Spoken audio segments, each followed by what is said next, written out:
नमस्कार मंडळी, healthy food कट्ट्यावर सगळ्यांचं खूप स्वागत। दिवाळीच्या तयारीसाठी मी जो व्हिडिओ याच्या आधी केला होता तर त्याला तुम्ही खूप छान प्रतिसाद दिला, त्याबद्दल तुमचे सगळ्यांचे खूप आभार। आज आपण उठण्याचा व्हिडिओ करणार आहे। उठणं कसं करायचं अगदी घरातल्या घरात सोप्या पद्धतीने ते मी तुम्हाला सांगणार आहे। फक्त उठणं करताना काही गोष्टी थोड्याशा लक्षात ठेवा की आता आपण जे उठणं करणार आहे ते दिवाळीसाठी विशेषतः उठणं करणार आहे। म्हणजे काय करणार की हिवाळ्यासाठी आपण उठणं तयार करणार आहे। तर हिवाळ्यात जेव्हा आपण उठणं वापरणार आहे तर त्या उठण्यामध्ये कुठली औषधी द्रव्य असायला पाहिजेत किंवा असायला नको त्याची थोडीशी माहिती करून घ्या।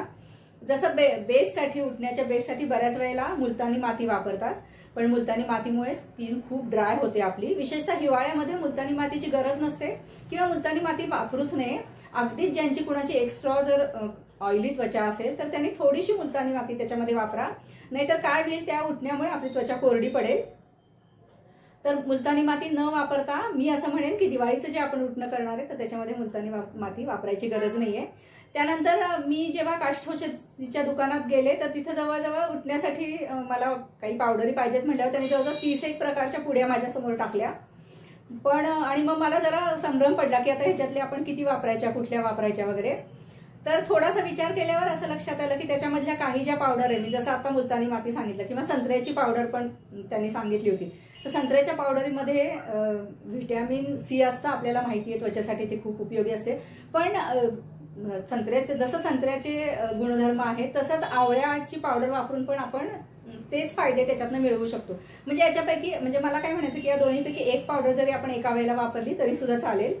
तर तुम्ही जेव्हा आपण आता उठणं बनवतोय तर त्याचा आपण कुठल्या ऋतूसाठी बनवतोय आणि कुठल्या स्किनसाठी बनवतोय याचा जरा विचार करा।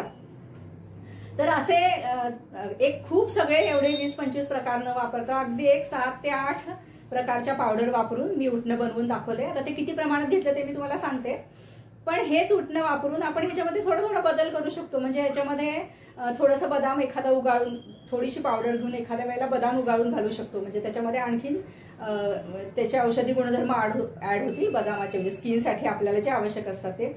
कधी तिळाचं तेल आपण घालू शकतो। म्हणजे असं ह्याच उठण्यापासून आपण वेगवेगळ्या ऋतूसाठी, म्हणजे आता जरा एक 2-3 महिन्यांनी किंवा 4 महिने जेव्हा उन्हाळा सुरू होईल तेव्हा याच उठण्यामध्ये आपण मुलतानी माती ऍड करू शकतो किंवा संत्र्याची पावडर ऍड करू शकतो। तर असे वेगवेगळे प्रकार करून हेच उठणं वापरून आपण वेगवेगळे फायदे आपल्या त्वचेसाठी मिळवू शकतो। तर उठणं करताना मी त्याचे वेगवेगळे फायदे तुम्हाला सांगीनच। तर सरसकट उठणं न करता हिवाळ्यासाठी उठणं करताना काय काळजी घ्यायची आहे तर ते लक्षात घेऊन एक 7-8 प्रकारच्या पावडर एकत्र करून आपण हे उठणं करूया। दिवाळीसाठी हे खूप सुंदर उठणं तयार होतं, त्याचा वास खूप सुरेख येतो आणि जेव्हा आपण हे घरी उठणं करू तर तेव्हा आपल्याला समजेल की ह्या उठण्यामध्ये आणि बाहेरच्या उठण्यामध्ये काय फरक आहे। एकतर हे स्वस्त पण होईल घरामध्ये केल्यामुळे आणि शुद्ध पण होईल, कारण आपल्या समोरच आपण हे सगळ्या पावडर मिसळणार आहे आणि त्यात व्यवस्थित वस्त्रगाळ म्हणण्यापेक्षा बारीक चाळणीने चाळून जर घेतल्या तर त्याच्या त्वचेला काही रॅशेस वगैरे येत नाहीत। तर चला आता आपण उठणं कसं करायचं ते बघूया। उठण्याचा जो बेस असतो तर त्याच्यासाठी आपण ही मसुराच्या डाळीची पावडर घेतलेली आहे। सहसा मसुराच्या डाळीची पावडर बेसन किंवा मुलतानी माती घेतली जाते, पण मी आपल्याला दिवाळीसाठी म्हणजे हिवाळ्यासाठी करायचंय तर त्याच्यामुळे मी मुलतानी माती आज घेणार नाहीये। तर मी 1 चमचा डाळीचं पीठ घेतलंय, 1 चमचा मसुराच्या डाळीचं पीठ घेतलंय। त्याच्यानंतर हा जरा थोडासा मोठा चमचा आहे आणि मी अर्धा चमचा वाळ्याची पावडर घेतली आहे। वाळ्याच्या पावडरचा अतिशय सुरेख वास असतो आणि त्या वासामुळे आपल्याला जो स्ट्रेस आलेला असतो तर तो रिलीज होतो।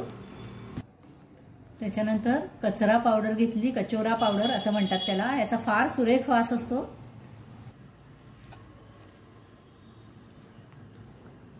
ही पण आपण साधारण 1 चमचा घेऊया। आणि हा जो कचोरा पावडर याला ज्याला म्हणतात तर त्याच्याने त्वचेचं क्लिन्झिंग तर होतंच, त्यामुळे त्वचा आपली चांगली दिसत नाही किंवा निर्जीव दिसते, तर ते पोर्स क्लीन करण्याचं काम सुद्धा हा कचोराच्या पावडरमुळे होत असतं। त्याच्यानंतर ही आहे नागरमोथा पावडर। नागरमोथा पावडरला सुद्धा खूप सुरेख सुवास असतो, ती पण आपण साधारण 1 चमचा घेणार आहे। ह्याच्याने आपली स्किन लाइटनिंगचं काम करतं, म्हणजे आपली त्वचा उजळते। शिवाय नागरमोथ्याचा जो सुवास असतो त्याच्यामुळे सुद्धा स्ट्रेस रिलीज व्हायला मदत होते। तर त्याच्यामुळे हे सगळं आपण ह्या उठण्यामध्ये वापरणार आहे। त्याच्यानंतर ही जी आहे ही आंबे हळद मी घेतलेली आहे। आंबे हळदीचं म्हणजे किंवा हळदीचं आपल्याला माहितीच आहे, आपण त्वचा उजळण्यासाठी वगैरे त्याचा उपयोग करतो. लहान मुलांना सुद्धा अंगाला लावायला सुद्धा त्याचा उपयोग होतो. शिवाय अँटी फंगल आहे, अँटीबॅक्टेरियल आहे आणि जर जे काही बारीक बारीक काळपट डाग वगैरे आपल्या चेहऱ्यावर किंवा त्वचेवर असतात ते पण ह्याच्यामुळे निघून जातात.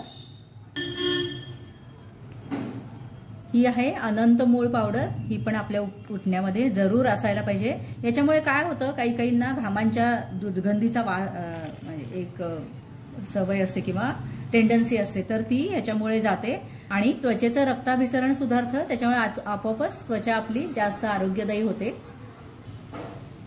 1 चमचा गुलाब पाकळ्यांचं चूर्ण आपण घेणार आहे.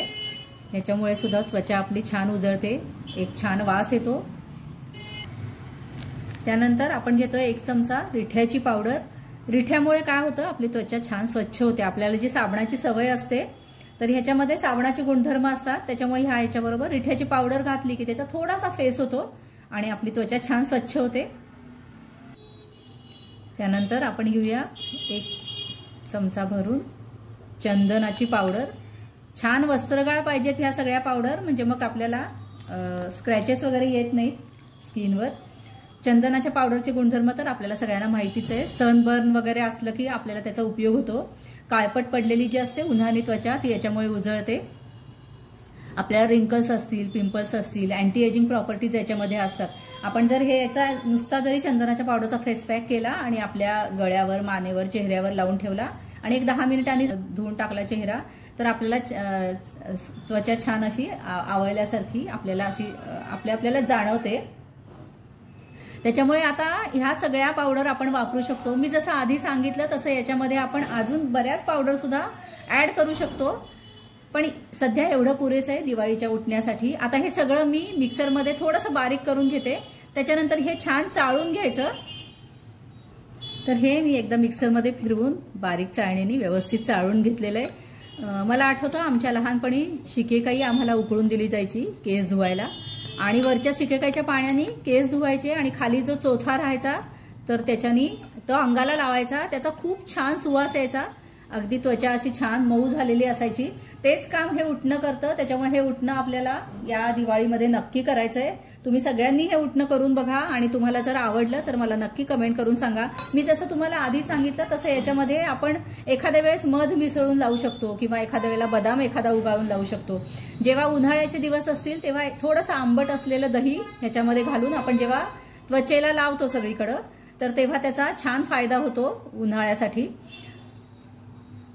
लहान मुलांना लावताना थोडंसं दूध आणि साय मिसळून हे उठणं लावायचं, म्हणजे त्यांची त्वचा जरा नाजूक असते. किंवा आपल्या चेहऱ्याला लावताना सुद्धा थोडीशी साय मिसळून जर हे उठणं लावलं तर त्याचे त्वचेला, आपल्या चेहऱ्याला खूप छान फायदे होतात. आपला चेहरा छान चमकदार होतो.